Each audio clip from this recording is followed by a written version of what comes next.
The 2010 NBA draft is, I feel like, one of the most forgotten drafts of the last 15 to 20 years in the league. It comes right after what turns out to be a historic and really interesting 2009 draft with Steph and Harden and Blake Griffin, a draft that I'm definitely going to do one of these videos for coming up very, very soon. But the 2010 draft is one that I love to look back on because I feel like it was a very polarizing draft at the time, and for the large part, that's really still the case. Really quick though, I want to thank the sponsor of today's video, Mint Mobile. Mint Mobile's entire goal is to provide quality, affordable wireless service without sacrificing coverage, speed, or data. They operate on the nation's largest 5G network, but they're able to keep the cost to you lower because they're all online and they don't have any retail stores. And they also want to make this as easy to set up for you as well. So if you want to switch over to them and you have a compatible phone, they can send you instructions for an eSIM card, or if that isn't the case, they'll send you a SIM card in the mail for free. And in either of those scenarios, you can keep your current device and number, or you could even set up Mint Mobile as a secondary carrier. And when I was scrolling through social media or watching videos on my phone, I didn't notice a difference in either speed or quality between Mint Mobile and my other phone plan, which is the whole point because Mint Mobile is significantly cheaper for the same speed and quality. They offer unlimited talk and text plus lightning fast 5G and free mobile hotspot, and Mint Mobile will even show you how much data you're using each month and put together a plan for you that'll save you the most money. And if you're looking for a family plan, you can set up one of those with Mint Mobile with as little as 2 lines as well. So if saving money on your wireless bill is something you're interested in, I have an offer for you. You can click the link in the description at mintmobile.com/sporting to get premium wireless service starting at just $15 a month. Again, that link is in the description, and thank you again to Mint Mobile for sponsoring this video. Let's begin with the first overall pick in the draft, and it is John Wall going to the Washington Wizards. Now, we can have a conversation about what a redraft potentially looks like with this draft class. To me, John Wall would not be the first pick in a redraft, but he still would be pretty close, despite the fact that he hasn't played basketball in a couple years. And what we know now about John Wall is that he was the guy that was making $40 million a year to sit out and not play because he hurt his knee, I think, initially, and then an Achilles, and then the Rockets just didn't want to play him, and now he's with the Clippers. But initially, John Wall was really, really good. Like, he was never, like MVP caliber John Wall, but there's a reason that he got $40 million a year, and it's because he made an All-NBA team, and that kicked in the Supermax that he got from Washington, and he's had a really, really nice NBA career. He's always had issues in terms of his perimeter shooting and his inability to space, and that increasingly over the first 5 or 6 years of his career was an issue as the league really evolved and changed. But in terms of number one overall pick value, if you're getting an All-NBA caliber player, you're probably pretty happy, even with the injury issues that occurred towards the end of his Wizards tenure. And so it's still absolutely a really fun pick for Washington. Second now, not so fun, Evan Turner to the Philadelphia 76ers. This one to me really didn't make much sense at the time. Like, I liked Evan Turner as a college player, but I just felt from a talent standpoint, there were players with better upside in this class. And it felt like Philly just looked at the situation and said, I don't really know who to pick, so we're going to pick this guy. And he just wasn't any good. He really wasn't good as an NBA player at all until he got to Boston, had a resurgent season there with Brad Stevens, and then really cashed in the summer of 2016, as many players did, and got a big contract to go to Portland. And like, his role in Boston just never really translated to his role in Portland, where he was more of an on-ball guy in Boston, a creator, facilitator, and then they asked him to play off the ball in Portland. Just a very strange player, but he's ended up having a solid career and certainly made himself plenty of cash, so good for him. Third overall now is Derek Favors, who goes to, I almost said the Brooklyn Nets, the New Jersey Nets here, and then gets moved for Darren Williams not too long after. Someone that I know a lot of people really like Derek Favors. The problem for him was he was just in the wrong era. He's one of a couple of players in this draft that were just between eras. Within 5 years, everybody in the league was shooting threes, and they were putting one big on the floor, and Derek Favors was a prototypical 4-type guy from 20 years ago. And if he was in, the 1980 draft, he probably would have had a much, much better career. He was a really good athlete, had some good post skills, but just never quite tall enough to play the 5 full time, never as much of a defensive difference maker as you'd like at that spot, and offensively just never developed the way that a lot of people hoped that he would, but he was a part of a significant trade in that Darren Williams deal.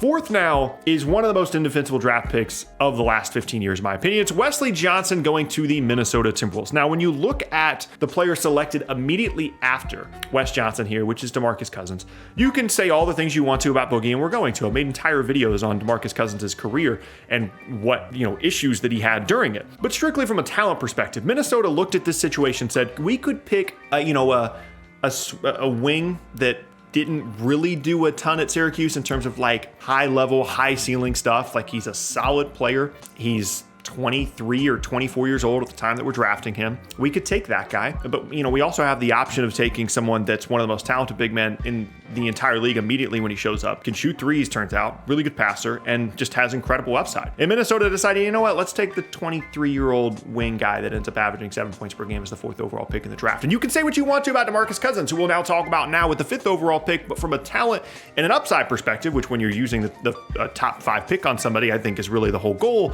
there's no defense for allowing DeMarcus Cousins to go all the way to number 5. There was a defense for taking Derek Favors in front of DeMarcus Cousins because of the upside, but there was no defense for taking Wes Johnson, who's a 23-year-old wing that really wasn't that significant of a college player, in front of DeMarcus Cousins, who probably had the worst case scenario career for what could have happened for him. I mean, going to Sacramento was a disaster for him. If he goes somewhere like what Golden State ended up being, or one of the more stable franchises in the league, I think he could have had a really, really good career. And then, of course, the injury issues that occurred for him later on, all of that was just a complete disaster. And he wasn't a perfect player by any means. And he had issues in terms of being emotionally invested on the court and getting frustrated, and technical fouls and fouls in general, defense. But from a talent perspective, offensively, I think if you put the right situation around that guy, he could have been like a multiple-time All-NBA, just unbelievable player. And I have a full video on DeMarcus Cousins if you want to see his entire career, but I think one of the more interesting guys of the last 15 to 20 years in the league, certainly. Next up now, number 6 is a rare Warriors draft miss during this time period. Epke Udoh. I bet there's some Warriors fans that don't even remember Epke Udoh or what he did for the team. I know there are NBA fans have no idea who this guy is. A couple of years after, or 1 year, I guess, after they took Steph, and 1 year before they took Clay in 2011, is Epke Udoh, who was an older big without a ton of athleticism nor post skill. We don't really draft these guys anymore in the top 10. I mean, this is like the Thomas Robinson type pick, right? Where it's like, what exactly are you other than like an energy and an effort guy? Nobody really knows, but he goes 6th in the draft, ends up doing absolutely nothing for Golden State. Like I said, right in between 2 awesome drafts for them in 2009 and 2011. Next up now, number 7. I talked earlier about how Derek Favors was in the wrong era. Greg Monroe would have been unbelievable in the 80s. I mean, a guy as a post player, as a passer, as a facilitator, unbelievable player, just in the wrong era. He was asked to guard in space way too much. He couldn't guard. He never got around to shooting threes, and he was a 4. He wasn't a 5. In a different era, he would have been awesome. And honestly, like initially with Detroit, he was really, really good. Just as the league continued to evolve, he just didn't fit in the new, 2014 and on version of the NBA. Skipping ahead now to number 9, we're gonna go right over number 8. Sorry, Al-Farouq Aminu. Numbers 9 and 10 are really, really interesting to compare side by side. 9 is Gordon Hayward to Utah, and 10 is Paul George to Indiana. Now, for me, if you're doing this redraft right now, I think Paul George goes first, and I actually don't think it's all that close. Then you can start having conversations about John Wall, Gordon Hayward, DeMarcus Cousins, and a handful of other guys. We'll start here with Hayward. I think he's actually become underrated for the most part around the league. His issue is just that he's not healthy, but like if he's on the floor and he's playing, he's really, really good. Like he's a borderline all-star caliber talent player when he's actually on the floor. Just ever since the catastrophic ankle injury that he had in his first game in Boston, just has not been able to stay healthy. But initially in Utah was really, really good. There's a reason he got a max to come to Boston, and then to go right after that to a team in Indiana that, by all accounts, if Gordon Hayward was there, they were going to take him. Coming from Butler, Indiana really, really wanted Gordon Hayward. Ultimately, they end up with Paul George because Hayward goes a pick ahead of them, and Paul George becomes a much better player than Gordon Hayward. Incredibly raw as a prospect, someone that not a lot of people saw what Indiana and some other draft scouts saw in Paul George, but he has become an incredible offensive player, and initially in Indiana, a really, really good defensive player as well. Has jumped around to a couple of different teams, but I think has had some better moments in LA in the postseason at times. And I'm really interested to see what that is going to continue to look like between him and Kawhi Leonard, because I feel like people have kind of forgotten about them for this upcoming season, but they're probably going to be really, really good. And then the next 8 picks are almost nobody of consequence. Cole Aldrich, doesn't really matter. Xavier Henry was really exciting there. It's like a high school prospect for a second. Not really exciting. 13, Ed Davis, he's fine. Patrick Patterson, he's fine. Larry Sanders at 15 is at least a little bit interesting for those of us that remember Larry Sanders. Could really defend the rim, really exciting athlete. I didn't realize his field goal percentage was so low for his career, but ultimately just never really lasted in the league. 16, Luke Babbitt, really good in 2K, could really shoot the ball. Not really that consequential of an NBA player. Kevin Seraphin, Nice rebounder, not much else.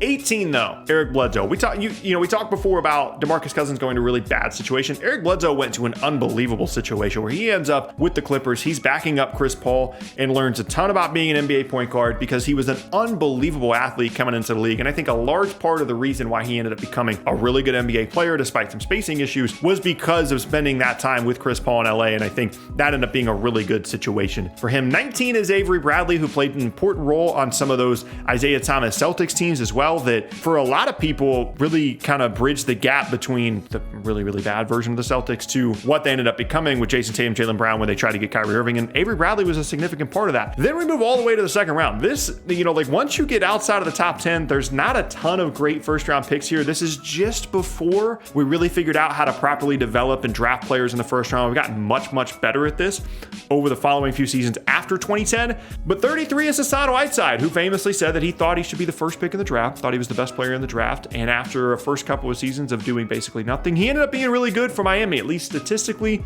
Once he kind of made his name in Miami and got his money, he really kind of chased stats and chased blocks. And ultimately the Heat kind of wanted to get rid of him by the end there, but a very, very good player considering he was a 33rd pick in the draft. And then we finish out the draft with two really fun ones. Number 40, Lance Stephenson. You talk about an unbelievable draft class for Indiana, where they get Paul George and Lance Stephenson, two guys that almost led them to the finals along with Roy Hibbert, and just all kinds of fun. Like everybody loves Lance Stephenson, right? And from a talent perspective, he's unbelievable. Never was able to put it together completely outside of Indiana. Got a contract, I think, to go to Charlotte and then a handful of other teams, but Lance was really fun and someone that you never really knew it was going to happen when Lance was on the floor. And then last up, an undrafted player. It's not often that I cover undrafted players this much in depth in these videos, but it's Jeremy Lin. Lin's sanity was one of the craziest things that's happened in the league over the last 15 or so years. And his career stats for an undrafted player are really, really good. He got a significant contract to go to, I want to say, Brooklyn, and then he ended up in Charlotte, bounced around a handful of different teams. He interestingly only ended up playing 35 games for New York after the whole insanity thing, 35 games total.